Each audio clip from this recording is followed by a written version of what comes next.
Bismillahirrahmanirrahim. Assalamualaikum warahmatullahi wabarakatuh. Alhamdulillah Rabbil Alamin, wassalatu wassalamu ala ashrafil anbiya'i wal mursalin, Sayyidina Muhammadin wa ala alihi wa ashabihi ajma'in. Faqala Allah Ta'ala fi kitabihil karim ba'da a'udzu billahi minasyaitonir rajim, Ya ayyuhalladzina amanu ittaqullaha haqqa tuqatihi wa la tamutunna illa wa antum muslimun.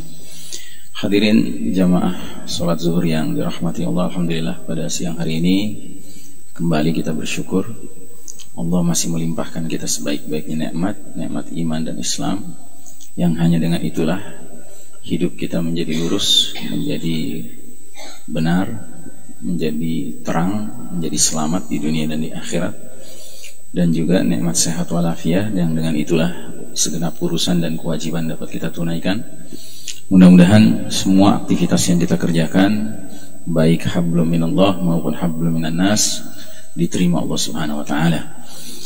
Salawat salam sejahtera kita doakan semoga selalu tercurah kepada manusia pilihan, Imamul Muttaqin, pemimpin orang-orang bertakwa, sekaligus qaidil mujahidin, panglima para mujahid yang sejati, Nabiullah Muhammad sallallahu alaihi wasallam, keluarga, sahabat dan para pengikutnya yang setia hingga akhir zaman, dan mudah-mudahan kita termasuk umat yang dirahmati Allah Ta'ala.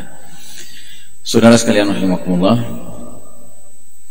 kajian akhir zaman hari ini mengambil tema khusus, mengingat bahwa ada kejadian khusus, sehingga kita akan membahas tema yang sangat penting, yaitu keutamaan kalimat tauhid. Kita mulai dengan sebuah firman Allah Ta'ala, atau rangkaian firman Allah Ta'ala dalam surat Ibrahim ayat 24 hingga 27. Maaf, itu keliru ya, ini harusnya 24, 25, nanti 26, 27 di sini.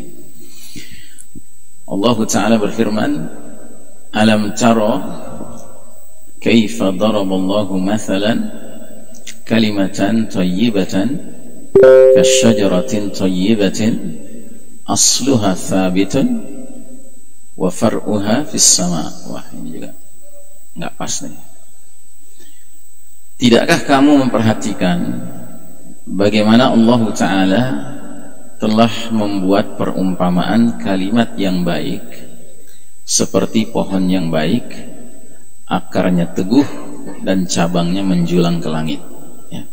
Jadi para ulama ketika menafsirkan ayat ini mengatakan bahwa kalimat thayyibah, kalimat yang baik itu adalah kalimat tauhid ya, kalimat la ilaha illallah. Jadi Allah membuat perumpamaan kalimat yang baik ini kasyajaratin thayyibah, seperti pohon yang baik. Dan ciri pohon yang baik itu pertama, akarnya teguh ya, menghunjam ke dalam bumi, sementara cabangnya menjulang ke langit ya. Terus yang ketiga, tu'ti ukulaha kulla hainin bi'izni rabbiha, pohon itu memberikan buahnya pada setiap musim dengan seizin Rabbnya ya. Jadi ciri pohon yang baik, satu, akarnya menghunjam sehingga pohon itu menjadi kokoh ya, tidak mudah jatuh, tidak mudah dimiringkan ya, apalagi jatuh. Sementara cabangnya menjulang sehingga dia menjadi rindang, menjadi pohon yang rindang yang menaungi berbagai makhluk ya, membuat nyaman mereka yang ada di bawah pohon itu. Dan yang ketiga, menariknya pohon ini dia tidak kenal musim, sepanjang musim dia selalu berbuah. Jadi pohon yang produktif, pohon yang berkah ya. Wa yadribullahu al-amthala lin-nasi la'allahum yatadhakkarun. Allah membuat perumpamaan-perumpamaan itu untuk manusia agar mereka selalu ingat ya. Sebaliknya, wa mathalu kalimatin khabithatin kasyajaratin khabithatin ijtathat min fawqil ardi ma laha min qarar. Dan perumpamaan kalimat yang buruk seperti pohon yang buruk yang telah dicabut dengan akar-akarnya dari permukaan bumi, tidak dapat tegak sedikit pun ya. Jadi pohon yang buruk itu dia bahkan akarnya tidak ada, dia tidak punya akar. Dia pohon yang seperti berdiri saja di atas tanah gitu ya. Sehingga dia jangankan didorong oleh orang yang kuat, Pak, anak kecil saja dengan telunjuknya didorong begini jatuh dia. Ya. Sementara ya, pohon ini adalah gambaran dari kalimat khabithah, kalimat yang buruk. Nah, kalimat yang buruk ini kalimat apa? Kalimat yang buruk adalah semua kalimat yang selain kalimat thayyibah. Ya. Kalau kalimat thayyibah itu la ilaha illallah dan semua kalimat lainnya yang bersumber dari Allah Subhanahu wa taala. Sementara kalimat khabithah, kalimat yang buruk adalah kalimat-kalimat seruan-seruan yang tidak bersumber dari Allah Subhanahu wa taala. Ya, kalau nggak bersumber dari Allah berarti bersumber dari musuhnya Allah, syaitan. Ya. Nah, itu perumpamaannya seperti demikian. Terus Allah tegaskan, yuthabbitullahu alladhina amanu bil qawli tsabiti fil hayatid dunya wa fil akhirah. Allah meneguhkan iman orang-orang yang beriman dengan ucapan yang teguh, diantaranya dengan kalimat thayyibah tadi, kalimat tauhid tadi, dalam kehidupan di dunia maupun di akhirat. Wa yudhillullahu adh-dhalimina wa yaf'alullahu ma yasha. Dan Allah menyesatkan orang-orang yang zalim dan memperbuat apa yang Allah kehendaki terhadap mereka. Ya.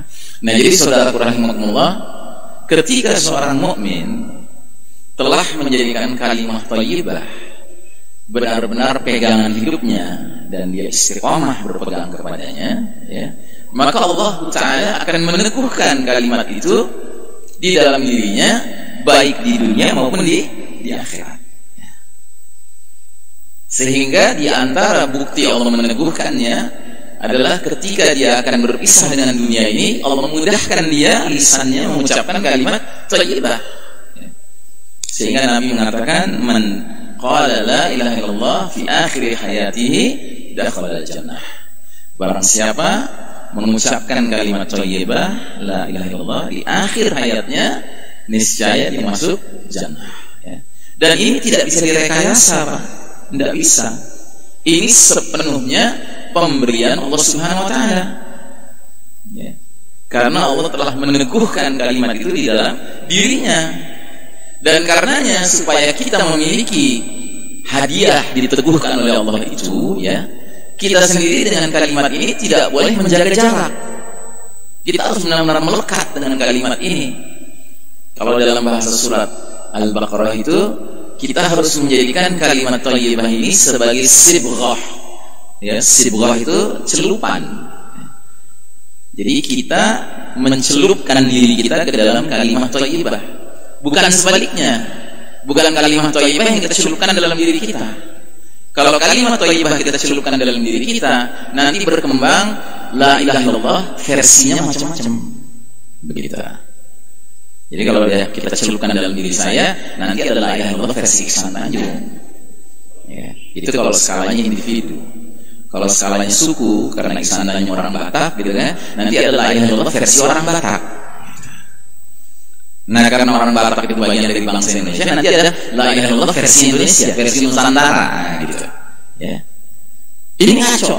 Harusnya kita yang mencelupkan diri kita ke dalam celupan ini. Jadi la ilaha illallah itu mewarnai kita, yang membentuk kita, ya, yang mengarahkan hati kita, yang meluruskan pemikiran kita, yang mengokohkan jiwa kita, dan akhirnya tampil dalam seluruh aktivitas kita. Ya. Muwahhid, ahli tauhid itu, dia punya ciri-ciri bahwa dia mengesahkan Allah Ta'ala semata. Itu ada ciri-cirinya. Nah, yang kedua kata Allah, bahkan fil akhirah, dia akan diteguhkan oleh Allah kalimat ini dalam kehidupannya di akhirat. Dan akhirat itu dimulainya sejak kapan? Sejak dia berpisah dari dunia ini. Maka di dalam hadis panjang Nabi Muhammad SAW menguraikan, jika jenazah orang beriman, ya, sudah dimasukkan ke dalam makamnya, ke dalam kuburannya, maka ruh yang tadinya berpisah dari tubuhnya, yang melayang ke langit dibawa oleh para malaikat, dibungkus dengan kain kafan dari surga, wanginya, aromanya wangi, ya.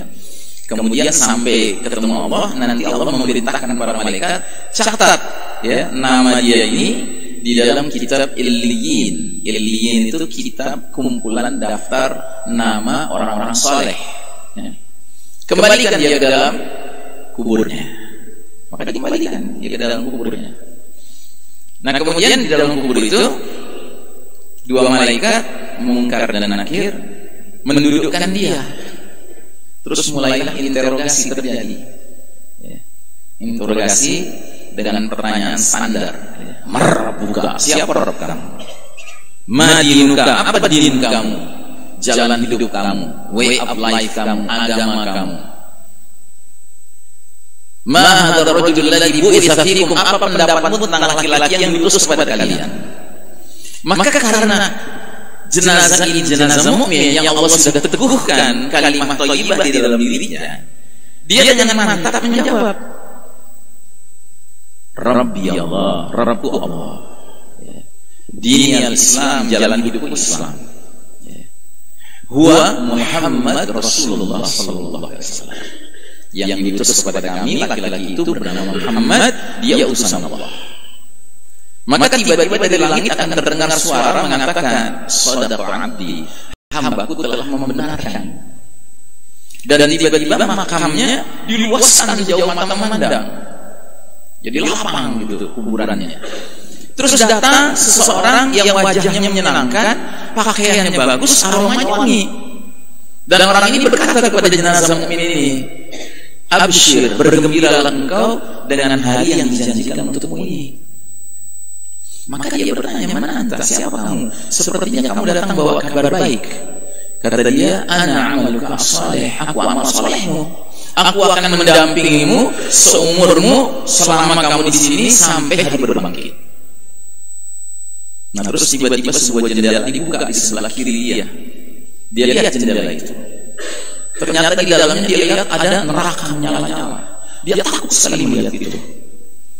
Kemudian pendampingnya ini berkata kepada dia, inilah tempatmu yang disediakan Allah seandainya di dunia engkau tidak taat kepada Allah. Kemudian dibuka ada jendela di sebelah kanannya. Dia lihat lagi ke sana. Ternyata di sana jannah, surga, kenikmatannya. Bahkan dia lihat keluarganya di situ. Dia lihat hartanya di situ. Ya. Kemudian kata pendampingnya, karena engkau taat kepada Allah, inilah yang disediakan untukmu, inilah yang dijanjikan untukmu nanti, ya, di akhirat. Maka si hamba jenazah mukmin ini cuma mengajukan satu permintaan saja sama Allah, Rabbi aqimsah hatta arji'a ila ahli wa mali, ya Allah, segerakanlah datangnya kiamat supaya aku bisa kumpul dengan keluargaku dan hartaku. Masya Allah. Ya. Nah, jadi ini bahagian dari penjelasan tentang Allah meneguhkan orang-orang beriman dengan qaul sabit, ya kan, dengan ucapan yang teguh ini, ucapan kalimat thayyibah ini, dan semua yang sesuai dengan kalimat thayyibah. Raditu billahi rabban wa bil islami dinan wa bi Muhammadin nabiyyan wa rasulah. Ini juga bagian dari kalimat thayyibah yang Allah teguhkan. Tapi sebaliknya, ketika jenazah kafir yang sudah dimasukkan ke dalam kuburan, ya, dan ruhnya tadinya sudah pergi ke atas, cuma bedanya ruhnya ini sampai di langit dunia nggak dibuka pintu langit dunia bagi dia. Dan Allah perintahkan agar nama dia dicatat di kitab Sijil. Itu kitab daftar nama orang-orang saleh. Ya, kalau Illiyin kitab daftar nama orang-orang saleh pakai sod, ini pakai to, pakai tiang. Cuma satu tiang bedanya, artinya orang-orang jahat, orang-orang buruk. Ya. Maka dia dimasukkan lagi ke dalam kuburannya, dan datanglah Munkar dan Nakir mendudukkan dia. Dia ajukan interogasi yang standar, nggak beda interogasinya, sama saja. Marbuka, siapa Rabb kamu? Madinuka, apa din kamu? Ma hadzal rajul ladzi bu'itsa fiikum, siapa laki-laki yang telah diutus kepada engkau? Apa pendapatmu tentang dia? Jawabannya beda sekali. Pertanyaannya sama, jawabannya beda sekali. Dia jawab, nggak adri. Aduh, aku nggak tahu siapa Rabbku. Dia nggak tahu siapa Rabbnya, padahal di dunia dia pede betul nyebut Rabb dia. selain Allah. Atau mungkin Allah juga dia sebut, tetapi ternyata dia nifaq. Dia berpura-pura mengaku Allah sebagai Rabbnya, padahal manusia sebagai Rabbnya. Dia ditanya, "Ma dinuka, apa din kamu?" Jawaban dia, "Ah, adri, aku tidak tahu." Padahal dia dulu pede betul di dunia, memilih agama ini, agama itu selain Islam, atau memilih jalan hidup ini, jalan hidup itu. Ya. Humanisme lah, materialisme lah, sekularisme lah. Ya. Dia sebut, dia bangga sekali. Terus ditanya, siapa laki-laki yang lulus kepada kalian? Dia jawab, "Ma adri, aku tidak tahu." Pada waktu di dunia dia tahu betul itu laki-laki yang dia tuduh sebagai teroris, yang dia tuduh sebagai penjahat, yang dia tuduh sebagai womanizer, ya kan? Gila perempuan. Tapi dia nggak bisa jawab di situ. Dia tidak tahu. Akhirnya apa terjadi? Disempitkan makamnya, dijepitlah tubuhnya sedemikian rupa sehingga tulang belulangnya hancur, dan dia teriak sejadi-jadinya. Semua makhluk bisa mendengar illa saqalain, kecuali dua, manusia dan jin tidak bisa mendengar. Makanya di hadis yang lain Nabi pernah mengatakan, "Aku pernah meminta kepada Allah agar Allah izinkan umatku mendengar suara-suara di bawah tanah, tapi Allah tidak kabulkan." Kata malaikat Jibril, Allah tidak kabulkan karena khawatir nanti tidak ada seorang muslim mau mengurus jenazah saudaranya. Alhamdulillah kita bisa dengar suara-suara di bawah sana. Terus kemudian datanglah seseorang kepada laki-laki kafir ini, munafik ini, ya, yang jelek tampangnya, pakaiannya compang-camping, baunya busuk, ya. Terus dia berkata, "Absyir, bergembiralah engkau dengan hadiah yang dijanjikan untukmu." Dia pun bertanya, "Man anta? Siapa kamu? Sepertinya kamu datang dengan kabar yang buruk." Dia bilang, "Ana amaluka al-khabith." Akulah amal burukmu. Aku akan dampingimu sampai datangnya hari berbangkit. Terus tiba-tiba diperlihatkan jendela di sebelah kanannya. Dia lihat, senang dia lihatnya, surga di dalamnya. Terus kata pendampingnya, "Inilah tempat yang sebenarnya disediakan untukmu seandainya engkau di dunia tidak maksiat, tidak durhaka kepada Allah, seandainya engkau taat kepada Allah." Menyesal. Terus diperlihatkan di sebelah kiri sebuah jendela, dia lihat suasana neraka menyala-nyala, dan karena itu inilah yang disediakan. Akhirnya si jenazah kafir ini seumurnya di alam barzakh cuma minta satu hal, "Rabbi la tuqisa, ya Allah jangan datangkan hari kiamat." Ya. Jadi di bawah bumi kita ini, Pak, di alam barzakh, ya kan, sekumpulan orang minta kiamat disegerakan karena ingin segera masuk dalam jannah. Sekumpulan lagi ingin ditunda-tunda, kita tidak mau masuk ke dalam neraka. Padahal tidak bisa dihindari. Ya. Kiamat itu pasti. Nah, jadi saudara rahimakumullah, kalimat thayyibah ini sangat tinggi kedudukannya dalam ajaran kita. Ini esensi keimanan kita. Sampai Nabi pernah mengatakan kepada para sahabat, "Jadidu imanakum, perbaharuilah iman-iman kalian." Wa kaifa ya Rasulullah, bagaimana caranya kami memperbaharui iman-iman kami?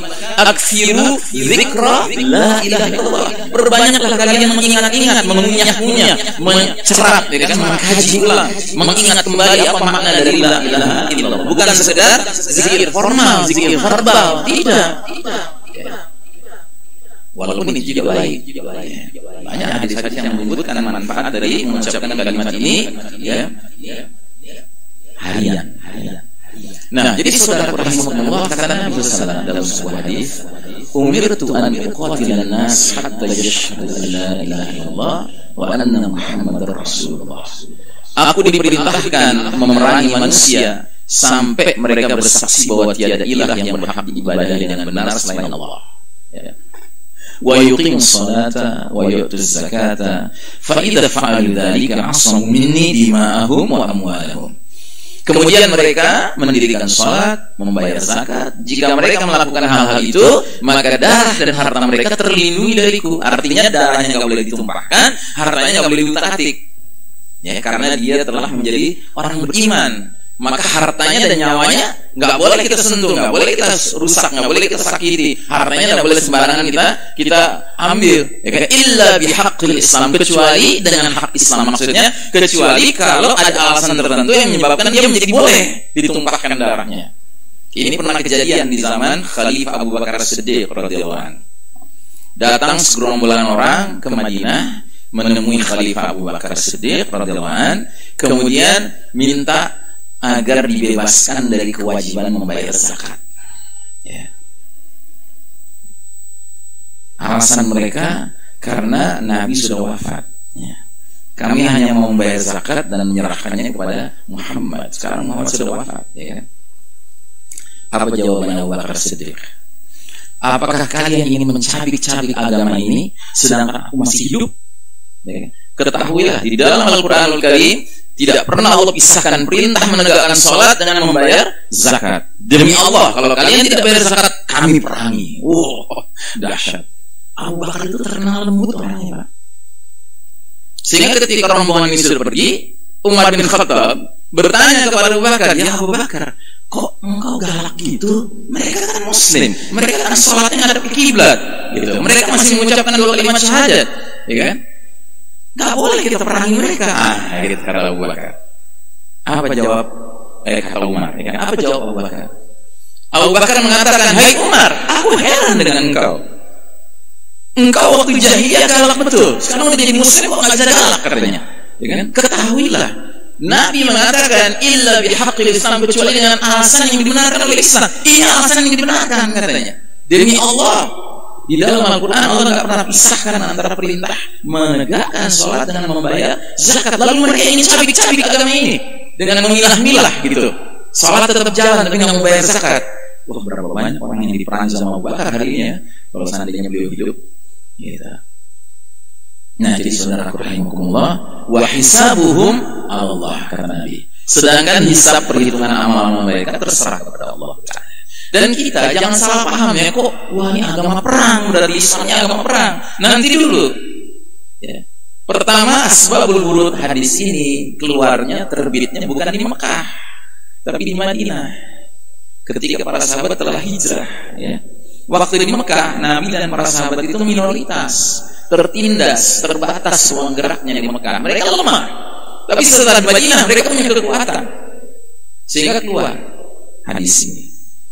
Tentu hadis ini berkaitan dengan firman Allah surat Al-Baqarah 217 yang mengatakan wala yazaluna yuqatilunakum hatta yaruddukum an dinikum in istata'u. Mereka kaum kafir harbi, kafir yang memerangi Islam dan kaum muslimin, mereka tidak henti-hentinya 24 hours a day, 7 days a week, 12 months a year, ya, memerangi kalian umat Islam sampai mereka dapat memurtadkan kalian dari agama kalian seandainya mereka sanggup. Ya, jadi nggak sembarangan gitu loh. Kita mengarahkan LC berperang itu nggak kepada sembarang pihak, tapi kepada pihak yang model begini loh Pak. Pihak yang terus-menerus berpikir gimana caranya kaum muslimin itu murtad lagi dari agama Islam ini. Ya, nah, menghadapi mereka kita tidak bisa dengan toleransi, dengan senyum-senyum, nggak mungkin Pak. Ya. Kita harus menghadapi mereka sebagaimana mereka menghadapi kita. Mereka ingin memurtadkan kita dengan semangat berperang, ya kita akan ajak mereka dengan semangat berperang juga.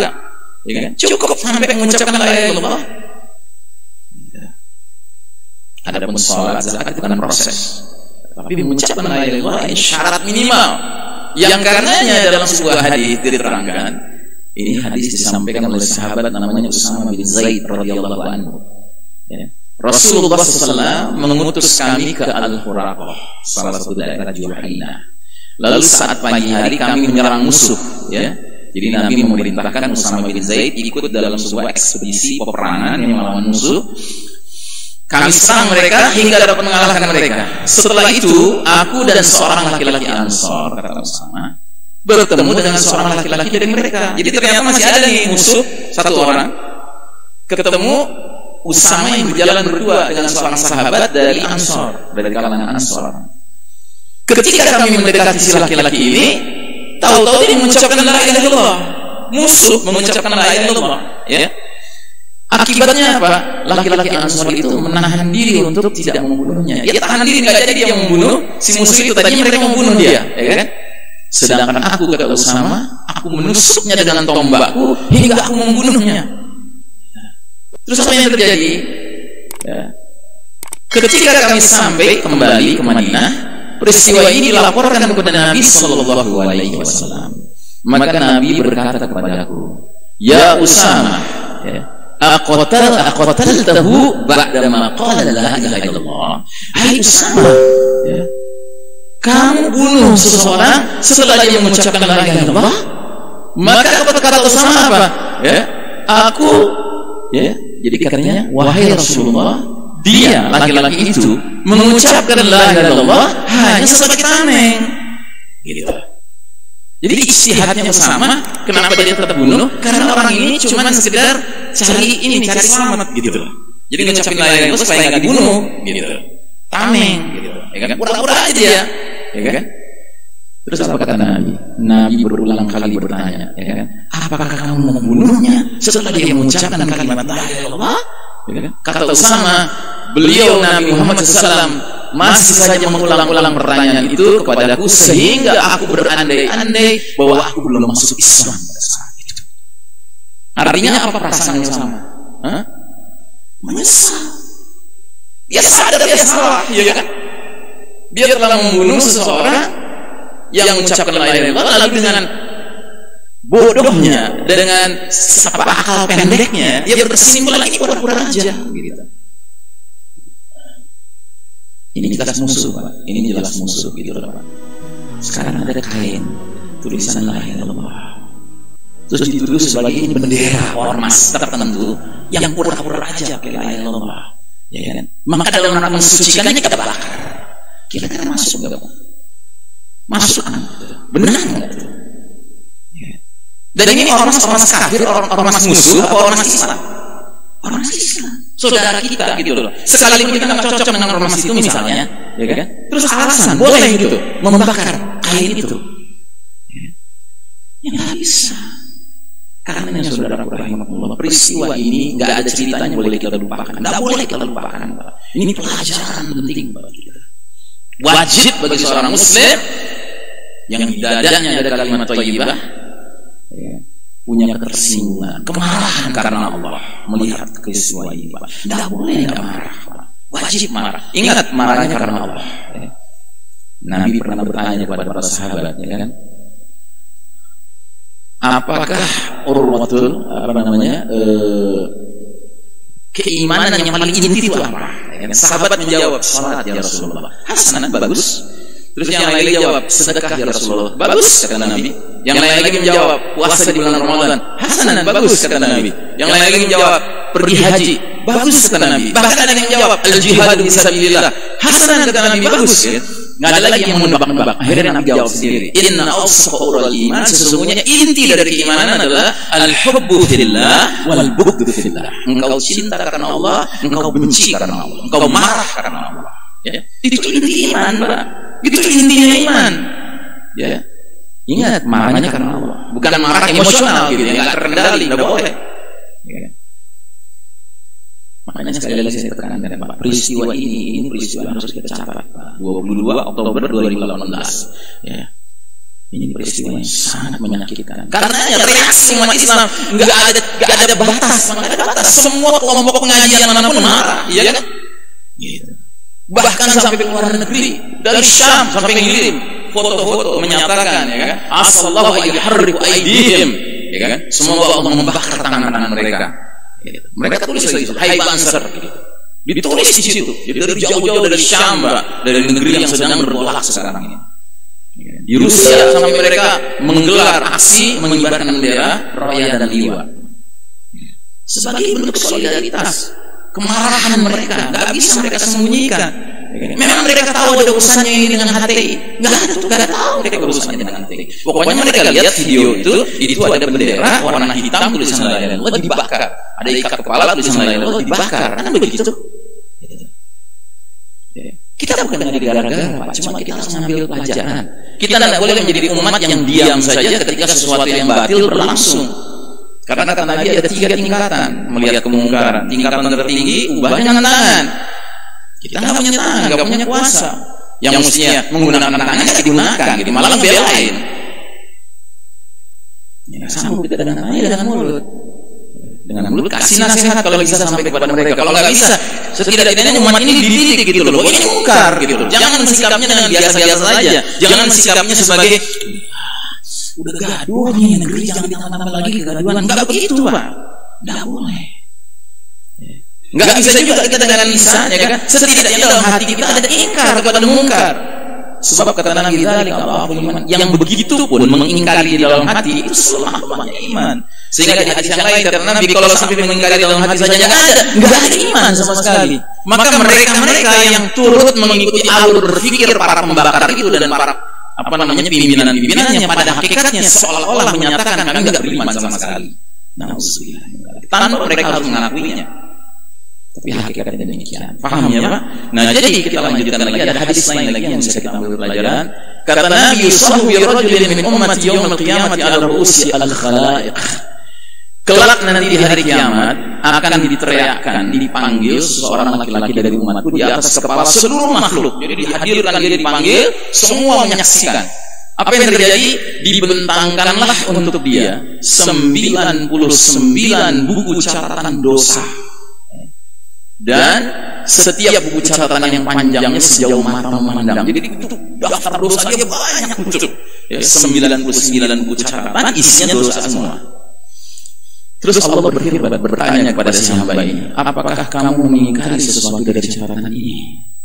Dia menjawab, la ya Rabb, tidak wahai Rabb. Dia akui bahwa itu semuanya dia kerjakan waktu di dunia, ya kan? Terus Allah bertanya lagi, apakah malaikat penulisku pencatatku telah menzalimimu? Kemudian Allah berfirman lagi, apakah kamu punya alasan? Apakah kamu punya kebaikan?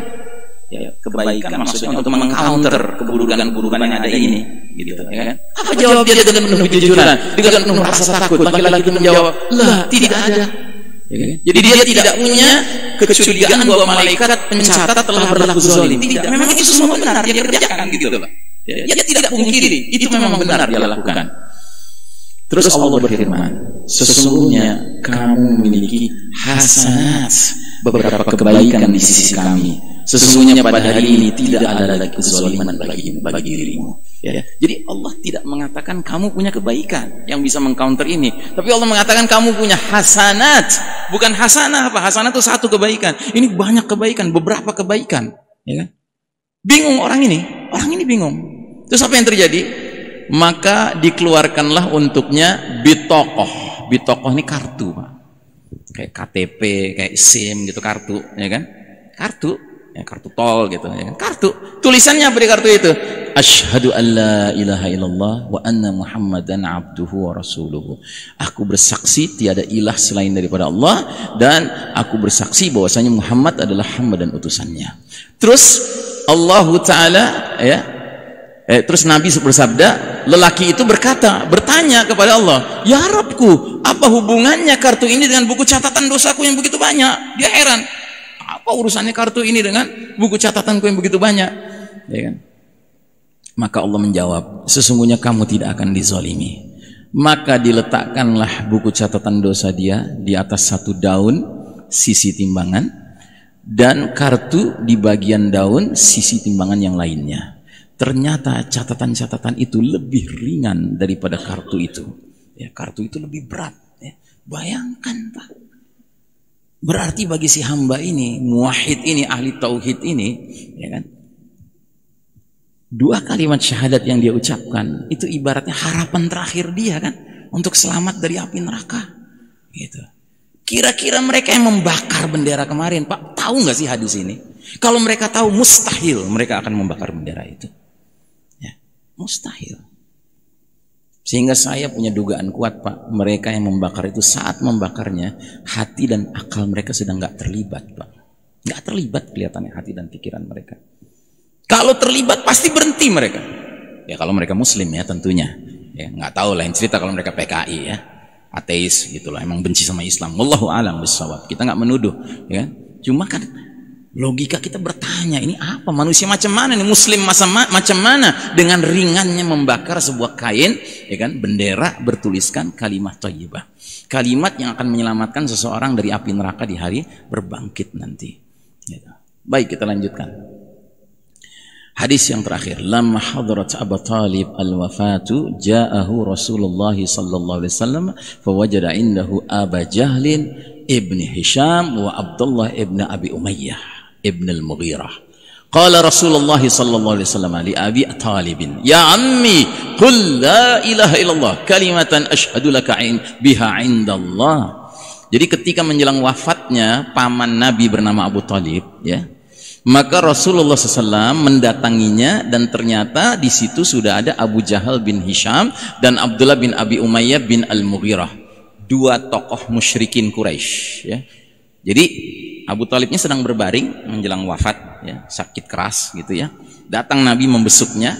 Ternyata di situ ada dua tokoh musyrikin. Apa kata Nabi kepada pamannya? Ya Abu Thalib, wahai pamanku, qul la ilaha illallah, ucapkanlah la ilaha illallah, suatu kalimat yang dengan kalimat itu aku akan menjadi saksi atasmu di sisi Allah nanti di hari berbangkit untuk melindungi engkau dari api neraka, dari murka Allah Subhanahu wa taala, ya. Jadi Nabi memandang ini kesempatan terakhir, ya, sebelum Abu Thalib meninggal, hendaknya dia diajak kepada Islam, kepada tauhid. Jangan sampai dia mati masih dalam keadaan kafir musyrik. Karena selama ini Abu Thalib kan banyak membela Nabi, kan, melindungi Nabi, gitu. Dia satu-satunya tokoh musyrikin Quraisy yang sering melindungi Nabi Muhammad SAW. Tapi ternyata selama ini perlindungan yang dia berikan, pembelaan yang dia berikan, bukan karena Muhammad SAW adalah Nabiullah, tapi karena itu ponakannya, paham? Ya, jadi karena hubungan kerabat saja, bukan karena keimanan. Nabi tahu betul itu. Maka Nabi tidak ingin menyia-nyiakan ini kesempatan terakhir, jangan sampai Abu Thalib mati dalam keadaan tetap musyrik, kafir. Dia sudah begitu banyak jasanya, kan? Gitu. Maka diajaklah. Ya. Terus apa yang terjadi? Maka berkata Abu Jahal dan Abdullah bin Abi Umayyah. Jadi ternyata dua tokoh musyrik ini dengar Nabi ngajak kepada tauhid, mereka bilang apa? Ya Abu Thalib, atarghabuna an millati Abdul Muttalib. Hai Abu Thalib, apakah kamu akan meninggalkan agama Abdul Muttalib, agama nenek moyang kita, kakek kita? Artinya agama penyembahan berhala, agama syirik, gitu. Jadi menjelang ajalnya Abu Thalib ada dua dakwah nih, dakwah tauhid, dakwah syirik, ngajak dia, gitu. Terus apa yang terjadi? Rasulullah SAW terus menawarkan kalimat syahadat kepada Abu Thalib, dan bersamaan itu pula kedua orang itu mengulang pertanyaan yang berujung Abu Thalib pada akhir ucapannya tetap mengikuti agama Abdul Muttalib dan enggan untuk mengucapkan la ilaha illallah. Jadi kalimat thayyibah ditawarkan, kalimat khabithah ditawarkan, kalimat thayyibah ditawarkan, kalimat khabithah ditawarkan. Ternyata Abu Thalib condong kepada millah Abdul Muttalib, agamanya Abdul Muttalib. Artinya tetap memilih syirik sebagai jalan hidupnya, dan wafatlah dia dalam keadaan seperti itu. Ya. Akhirnya kata Nabi Muhammad SAW, adapun aku akan tetap memintakan ampunan Allah untukmu wahai pamanku selama aku tidak dilarang. Ya, jadi Nabi sedemikian cintanya sama Abu Thalib, udah kelihatan Abu Thalib mati kafir gitu loh. Tapi Nabi mengatakan, ya, adapun amma wallahi la astaghfiranna laka ma lam unha. Ya, aku akan tetap memintakan ampunan Allah kepada engkau selagi Allah nggak melarang. Allah turunkan ayat langsung. Maka turunlah firman Allah Ta'ala tentang peristiwa ini yang berbunyi, makana lin nabiyyi walladzina amanu ayyastaghfiru lil musyrikin walau kanu uli qurba min ba'di ma tabayyana lahum annahum ashabul jahim. Tidaklah sepatutnya bagi Nabi dan orang-orang yang beriman memintakan ampunan kepada Allah bagi orang-orang musyrik sekalipun walaupun itu orang-orang musyrik itu kaum kerabatnya. Sesudah jelas bagi mereka bahwasanya orang-orang musyrik itu adalah penghuni neraka jahanam. Ya, jadi sekali lagi betapa berharganya kalimat ini, Pak. Ya. Jadi seandainya, ya, seseorang seumur hidupnya maksiat segala macam, masih kafir gitu kan, tahu-tahu menjelang dia wafat, ya kan, dia akhirnya mengucapkan kalimat ini, masih ada harapan gitu loh di akhirat. Ya. Nah, sebagai penutup saya sampaikan bukan hadis tetapi kisah nyata, ya. Kisah nyata yang terjadi tahun 1960-an di negeri namanya Mesir, Pak. Di negeri Mesir tahun 60-an, penguasa zalim berkuasa bernama Gamal Abdul Nasir, Pak. Dia banyak menangkapi aktivis-aktivis dakwah.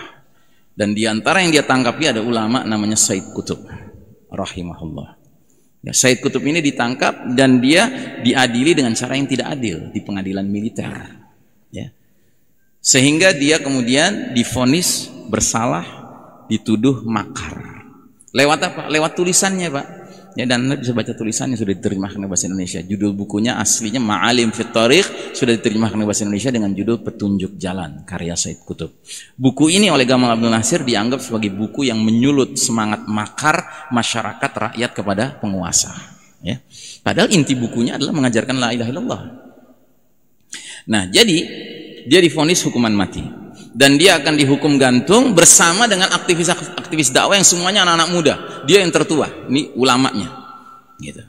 Maka di Mesir itu ada sebuah prosedur teknis. Kalau orang mau dihukum mati, maka petugas dari semacam Kementerian Agama datang menyampaikan pesan prosedural. Hai fulan, sebelum hukuman mati dilaksanakan, karena engkau muslim, engkau wajib mengucapkan kalimat syahadatain. Gitu. Maka bertugaslah si petugas ini mendatangi satu persatu calon yang dihukum mati ini.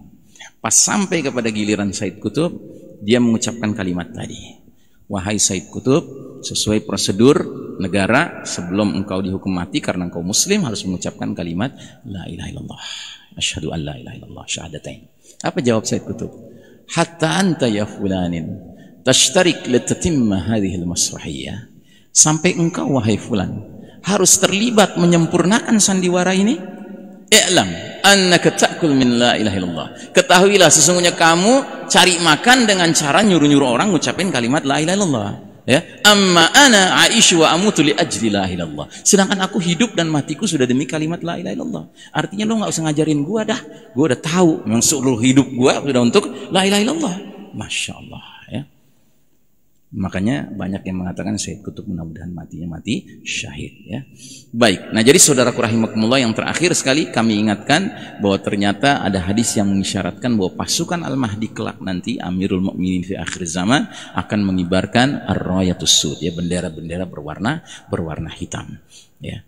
Kalau seandainya mereka yang membakar bendera ini tahu hadis ini, jangan-jangan mereka nggak akan berani membakarnya. Karena apa? Jangan-jangan ini sebuah isyarat. Sebenarnya mereka mau registrasi kemana sih? Mau baiat kepada Al-Mahdi apa baiat sama Dajjal?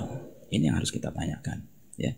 Demikianlah saudaraku rahimakumullah, mudah-mudahan apa yang kami sampaikan siang hari ini bisa menyadarkan kita bahwa kalimat thayyibah ini harus benar-benar kita pelihara, kita junjung tinggi, dan kita tidak boleh membiarkan siapapun menunjukkan penistaan kepada kalimat ini, ya kan? Dan kalau itu terjadi dan di depan mata kita, kita harus cegah sedapat mungkin, ya kan? Dan kalau itu kita tidak bisa kuasa melakukannya, setidak-tidaknya kita harus bersikap dengan sikap yang benar. Tidak ada ceritanya netral, Pak. Urusan kalau sudah antara hak wal batil, nggak ada cerita netral, Pak. Kita wajib berpihak, ya.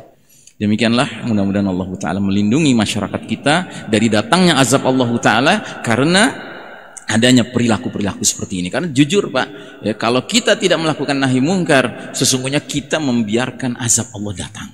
Gitu. Jadi sebenarnya kita menyampaikan nahi mungkar ini bukan untuk siapa-siapa, Pak. Juga bukan untuk mereka, bukan. Tapi untuk kita sendiri, Pak. Kita ingin selamat di sisi Allah, sehingga nanti Allah akan bertanya kepada kita, hai Ihsan Tanjung, di zaman, di hari-hari waktu terjadi pembakaran bendera tauhid, apa yang kamu kerjakan? Apa kamu juga ikut mengatakan itu bendera HTI? Apa kamu juga ikut mengatakan bahwa itu bukan apa-apa, nggak usah dipermasalahkan lagi, lupakan saja, ya kan? Bagaimana sikapmu? Kan begitu, Allah akan tanya begitu sama kita, Pak.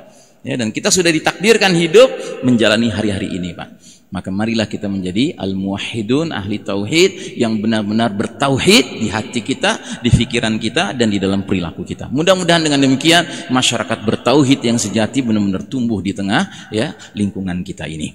Mari kita akhiri majelis ini dengan membaca doa yang disunnahkan Nabi kita, doa kifaratul majlis. Subhanakallahumma wa bihamdika asyhadu an la ilaha illa anta astaghfiruka wa atubu ilaik. Walhamdulillahirabbil alamin. Wassalamualaikum warahmatullahi wabarakatuh.